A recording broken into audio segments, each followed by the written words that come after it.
Hello everyone. तो फिर से स्वागत है आपका मेरे यूट्यूब चैनल पर।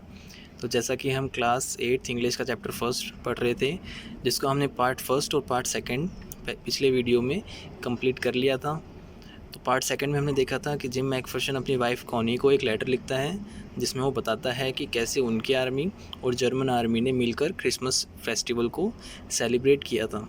ओके, तो अब हम देखते हैं पार्ट थर्ड। तो शुरू करते हैं। देखिए, ऑथर ये लेटर पढ़ रहा था, तो ऑथर क्या कहते हैं, I folded the letter again and slipped it carefully back into its envelope.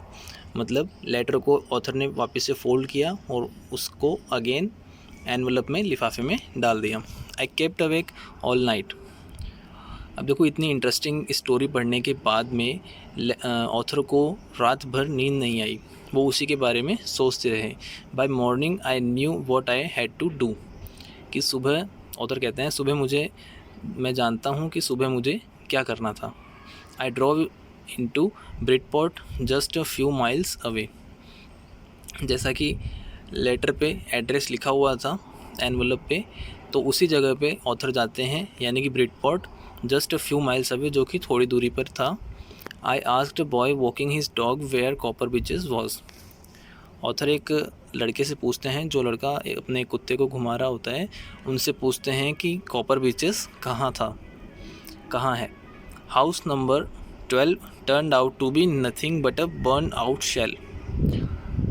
तो ऑथर को पता चलता है कि हाउस नंबर 12, जो कि कॉनी का एड्रेस था, वहाँ पर अब कुछ नहीं बल्कि एक बर्नड आउट शेल, यानी कि एक जला हुआ घर है।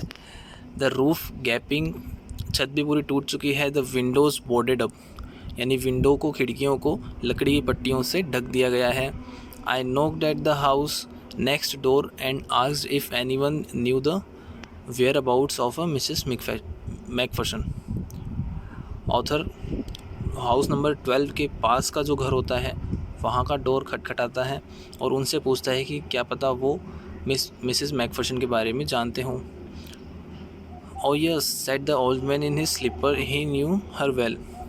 तो जैसे ही पास वाले घर पर ऑथर पहुंचता है, तो वहाँ पर एक बूढ़ा व्यक्ति बाहर आता है अपने स्लीपर पहने हुए, और वो कहता है कि वो मिसेस मैकफर्सन को बहुत अच्छे से जानता है। A lovely old lady, he told me, a bit muddle headed. कि मिसेस मैकफर्सन एक बहुत ही अच्छी लेडी है। वो बूढ़ा व्यक्ति बताता है कि मिसेस मैकफर्सन एक बहुत ही अच्छी लेडी हैं, बट थोड़ी सी मडल हेडेड का मतलब होता है कि, जैसा कि स्टूडेंट्स आप समझ सकते हैं कि जैसे जैसे एज बढ़ती जाती है, तो व्यक्ति का स्वभाव थोड़ा सा कैसा हो जाता है, चिड़चिड़ा सा हो जाता है, थोड़ा सा कंफ्यूज टाइप का सा हो जाता है। ठीक है, तो इस तरीके का उनका कन्फ्यूज़न जैसा जो था माइंड रहता था। But at her age she was entitled to be, wasn't she. वो बूढ़ा व्यक्ति भी यही कहता है कि उनकी एज में यह ऐसा होना बहुत सामान्य बात है। 101 ओल्ड, वो कितने साल की थी मिसेस जिम मैकफर्सन? 101 साल की। She had been in the house when it caught fire. कि जब वो घर में ही थी जब इस घर में आग लगी थी। No one really knew how the fire had started. कोई ये सही से नहीं जानता कि आग कैसे लगी, but it could well have been candles. लेकिन सबको यह अंदाज़ा लगाते हैं कि मोमबत्ती के द्वारा आग लगी होगी। She used candles rather than electricity, क्योंकि वो इलेक्ट्रिसिटी यानी बिजली से ज़्यादा मोमबत्ती का यूज़ करती थी। Because she always thought electricity was too expensive, क्योंकि कॉनी को लगता था कि बिजली जो है वो काफ़ी महंगी है, एक्सपेंसिव है। The fireman had got her out just in time. जब आग लगी तो जो फायरमैन हैं, जो बचाव कर्मी आए थे, वो कॉनी को फटाफट से बाहर ले आए। She was in a nursing home now, he told me, Burlington house on the Dorchester road on the other side of town. तो बूढ़ा व्यक्ति बताता है कि अब कॉनी कहाँ पर है, नर्सिंग हाउस में है, जो कि है Burlington house on the Dorchester road, और ये है on the other side of town, यानी टाउन की दूसरी तरफ। ठीक है, तो ऑथर बोलता है, I found Burlington house nursing home easily enough. यानी कि मैंने बर्लिंगटन हाउस में जो नर्सिंग होम था वो बहुत ही आसानी से पता कर लिया था। There were paper chains up in the hallway and the lighted Christmas tree stood in the corner with a lopsided angle on top. कि वहाँ पर किस तरीके से सजावट की हुई थी। पेपर चेन्स जैसे कि हम कोई भी फेस्टिवल में सजावट के लिए लगाते हैं ना, कागज़ की जो डिज़ाइन बनी हुई झड़ी टाइप जो होती है, ठीक है। तो इस तरीके से पेपर चेन्स लगाई हुई थी पूरे हॉल के रास्ते में। And a lighted Christmas tree stood in the corner, और एक बहुत ही सुंदर क्रिसमस ट्री जिसमें कि लाइट वगैरह सब लगी हुई थी, वो कॉर्नर में लगाया हुआ था, ठीक है। With a lop sided angle on top. Lop sided angle का मतलब होता है कि थोड़ा सा ऊपर से झुका हुआ, यानी टॉप से थोड़ा सा झुका हुआ था। I said I was a friend come to visit Mrs McPherson to bring her a Christmas present.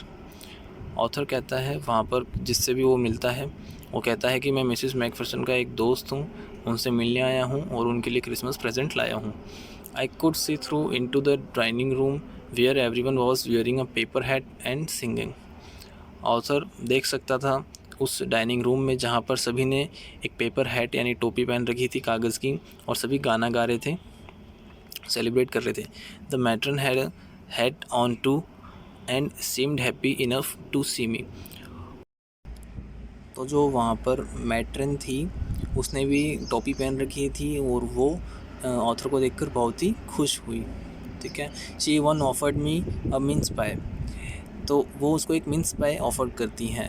Mince पाई का मतलब होता है जैसे क्रिसमस में बच्चों बहुत ही टेस्टी मिठाई वगैरह बनती है ना, बहुत सारी डिशेस बनती हैं।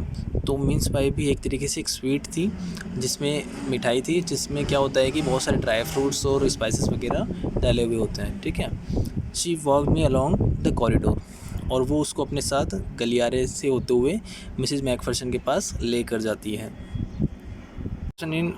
Is not in with the others. Mrs Macpherson जो थी वो सभी के साथ नहीं थी। शी टोल्ड मी, उस मैट्रन ने बताया ऑथर को। She is rather confused today so we thought it best if she had a good rest. वो मैट्रन बताती है ऑथर को कि आज जो है कॉनी बहुत ही कंफ्यूज सी लग रही थी, इसलिए हमने सोचा कि उन्हें थोड़ा रेस्ट करना चाहिए। She has no family you know, आप जानते हैं कि उनका कोई परिवार नहीं है। नो वन विजिट, उन्हें कोई मिलने भी नहीं आता। So I am sure she will be only too pleased to see you, तो निश्चित ही वो आपसे मिलकर खुश होंगी। She took me into a conservatory with wicker chairs and potted plants all around and left me. Matron उसको कहाँ पर लेकर गई? कंजर्वेटरी एक ऐसा रूम जहाँ की जो रूफ़ है वो ग्लास की बनी हुई होती है, ठीक है। With wicker chairs and potted plants all around and left me. एक विकर चेयर भी वहाँ पे लगी हुई थी, और पॉटेड साइड में जो है वो प्लांट्स वगैरह पौधे वगैरह लगे हुए थे, all around and left me, और उसको वहाँ पर वो मैट्रन छोड़कर जाती है। The old lady was sitting in a wheelchair. Connie जो है अपनी व्हील चेयर पर बैठी रहती है। Her hands folded in her lap, अपने हाथों को अपनी गोद में रखे हुए। She had silver white hair pinned into a wispy bun. उसके जो बाल होते हैं थोड़े से सिल्वर वाइट, यानी कि काफ़ी बूढ़ी वो थी, जैसा कि हम पढ़ ही रहे हैं। तो उसके जो बाल होते हैं काफ़ी सिल्वर वाइट कलर के हो जाते हैं, और वो अपना एक जूड़ा बना के रखती है और उसमें पिन लगी हुई थी, ठीक है। She was gazing out at the garden. वो किस साइड देख रही होती है? गार्डन की तरफ। हेलो आई सेड, ऑथर कहता है hello. She turn and looked up at me vacantly. वो ऑथर की तरफ टर्न करती हैं और उसको इस तरीके से देखती हैं कि बिल्कुल पहचानती नहीं हो, क्योंकि ऑथर तो उनके लिए बिल्कुल नया नया होता है ना, इसलिए। Happy Christmas Connie. ऑथर कहता है happy Christmas. I went on, और इस तरीके से उसके पास जाता है। I found this. ऑथर कहता है मुझे ये मिला है। आई थिंक इट्स योर्स, शायद ये तुम्हारा है। एज आई वॉज स्पीकिंग, कौन कहता है? ऑथर कहता है कॉनी को कि मुझे ये मिला है, शायद ये तुम्हारा है। As I was speaking her eyes never left my face. जैसे ऑथर बात कर रहा था कॉनी से, तो कॉनी की जो आंखें हैं बिल्कुल भी उसके फेस से हट नहीं रही थी। I open the tin box and gave it to her. Author tin box को ओपन करता है और जो उसमें लेटर होता है, एनवेलप होता है, वो उसको दे देता है। That was the moment her eyes lit up with recognition and her face become suffused with a sudden glow of happiness. ये एक ऐसा क्षण होता है कि जब कॉनी की आंखें जो है चमक उठती है और उसका जो फेस है वो भी उस पर भी खुशी झलकने लगती है। I explain about the desk, about how I had found it, but I don't think she was listening. Author explain करता है उसको कि कैसे उसको रोल टॉप डेस्क मिला और उसको ये लेटर मिला, लेकिन जो कॉनी होती है वो उसको ध्यान से सुन ही नहीं रही होती है, ठीक है, क्योंकि उसका ध्यान तो अब लेटर पे चला जाता है। फॉर अ वाइल, कुछ समय के लिए शी सेड नथिंग, वो कुछ नहीं कह रही थी, उसने कुछ नहीं कहा। But stroke the letter tenderly with her fingertips, बस केवल लेटर को अपने उंगलियों से सहला रही थी। जैसे कि हमारे साथ भी होता है कि जनरली जैसे मान लीजिए कोई बहुत पुरानी चीज़ है और हमें अचानक मिलती है, हमारे सामने आती है, ठीक है, तो हम उसको कितना ध्यान से देखते कि हाँ भाई ये मेरी इतनी पुरानी चीज़ थी, उसको अपने हाथ में रखते हैं। तो इस तरीके से कॉनी कर रही थी। Suddenly she reached out and took my hand, और अचानक से वो थोड़ी सी ऊपर होकर ऑथर का हाथ पकड़ती है। Her eyes were filled with tears, और उसकी आंखों में आंसू होते हैं। You told me you would come home by Christmas dearest, she said. अब देखिए बच्चों, आपको समझना है कि यहाँ पर जो कॉनी होती है वो क्या समझती है कि जो ऑथर है वही उसका हस्बैंड है, ठीक है। उनका ध्यान उनके एज पर या उनके फेस पर नहीं जाता है, उनका ध्यान बस ये रहता है कि लेटर में जिम मैकफर्सन ने क्या कहा था लास्ट में कि नेक्स्ट क्रिसमस जो आएगा उस पर मैं श्योरली तुमसे मिलने आऊँगा, ठीक है, हम साथ होंगे। तो उनको वो बात याद रहती है। और ऑथर भी कब आता है? क्रिसमस पर। तो इनको लगता है, कॉनी को लगता है कि जो जिम है वो वापस आ गए हैं, ठीक है। तो कॉनी कहती है you told me you would come home by Christmas dearest, she said, and here you are, कि तुमने कहा था कि तुम क्रिसमस पर आओगे और आज तुम आ गए। The best Christmas present in the world. So यहाँ पर देखिए जो चैप्टर का टाइटल है वो प्रूफ होता है कि क्रिसमस, कॉनी कहती है कि आज तक जितने भी मुझे प्रेजेंट मिले हैं उनमें सबसे जो बेस्ट क्रिसमस प्रेजेंट है वो मुझे आज मिला है in the world. Come closer Jim dear, sit down, आओ मेरे पास बैठो जिम डियर, मेरे पास बैठो। I sat down beside her, author उसके पास बैठता है, and she kissed my cheek, और कॉनी जो है उसके गाल पर किस करती है। I read your letter so often Jim every day, Connie कहती है कि मैं जो तुम्हारा पत्र है वो काफ़ी बार पढ़ती रहती हूँ प्रतिदिन। I wanted to hear your voice in my head, मैं चाहती हूँ कि तुम्हारी आवाज़ जो है वो मेरे माइंड में गूंजती रहे, मेरे मन में गूंजती रहे। It always made me feel you were with me, और ये मुझे हमेशा ऐसे अनुभव कराता है कि तुम हमेशा मेरे साथ हो। एंड नाउ यू आर, और अब तो तुम मेरे साथ वास्तव में हो। Now you are back, you can read it to me myself, अब तुम वापस आ गए हो तो क्या तुम ये मेरे लिए पढ़ सकते हो। Would you do that for me, क्या तुम मेरे लिए करोगे Jim dear. I just want to hear your voice again, कि मैं बस तुम्हारी आवाज़ वापस से सुनना चाहती हूँ। I would love that so much, मुझे वो बहुत पसंद है। And then perhaps will have some tea, और उसके बाद में वो थोड़ी चाय पीते हैं। I have made you a nice Christmas cake, Connie कहती है कि मैंने तुम्हारे लिए बहुत ही अच्छा है क्रिसमस केक भी बनाया है, मार्जिपन ऑल अराउंड, जिसके चारों तरफ ड्राई फ्रूट्स वगैरह से डिज़ाइन करी हुई है। ड्राई फ्रूट्स वगैरह से डिज़ाइन मतलब जिसको मार्जिपन बताया था, जैसा कि हमने लेटर में पढ़ा था।